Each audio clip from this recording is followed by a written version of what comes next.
Hello everyone, welcome to my channel. আজ বিশ্বকর্মা পুজো, তাই বাড়িতে ব্যস্ততার শেষ নেই। রাজন্যও হাত লাগিয়েছে আমাদের সাথে সাথে, সেও ঠাকুর সাজাতে ব্যস্ত।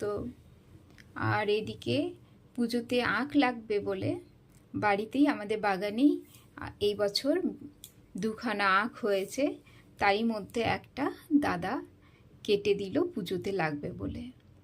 বেশ লম্বা আঁখটা হয়েছে, আর পুজোতে কাজে লেগে যাবে এটাই। তো চলো আর কি হচ্ছে অন্যদিকে দেখি। সকাল সকাল স্নান টান করে রেডি হয়ে গেছে রাজন্য অঞ্জলি দেবে বলে। আর আমরা ছাদের মধ্যেই ঠাকুরের ফলগুলো কেটে রেডি করছি।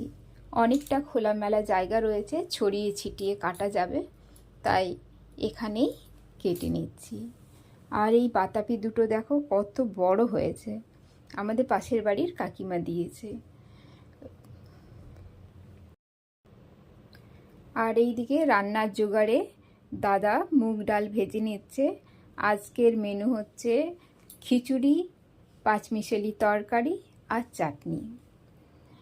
তো রান্নার জোগাড় তো এইদিকে হচ্ছে, তারই মধ্যে ঠাকুরমশাই এসে গেছেন এবং পুজোতে বসেছেন। রাজন্য দেখো বেশ মন দিয়ে মন্ত্র শুনছে। পুজোর পরে আমরা সবাই অঞ্জলি দিলাম এবং আমাদের বাড়ির গাড়িগুলোকেও ঠাকুরমশাই পুজো করে দিলেন।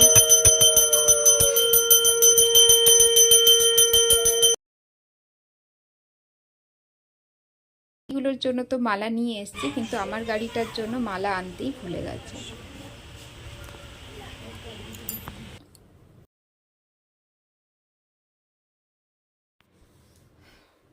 পুজো শেষে সবাইকে প্রসাদ দেওয়ার জন্য মা আর সোমা প্রসাদগুলো প্লেটে করে সবাইকে সাজিয়ে দিল এবং আমরা সবাই প্রসাদ খেয়ে রান্নার দিকে এলাম। এই বছর রান্না প্রায় 20-25 জনের রান্না আমি একাই করেছি। অন্য বছর আমার হাজব্যান্ড করে, আমি হেল্পার হিসেবে থাকি, কিন্তু এই বছর সে কাজের জন্য চলে গেল এবং আমাকেই বাকিটা সামলাতে হলো।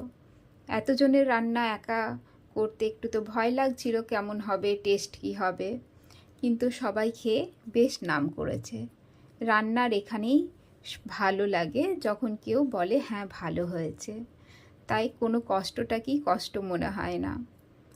যাই হোক, এই বছরের মতো পুজো আমাদের এইভাবেই হলো।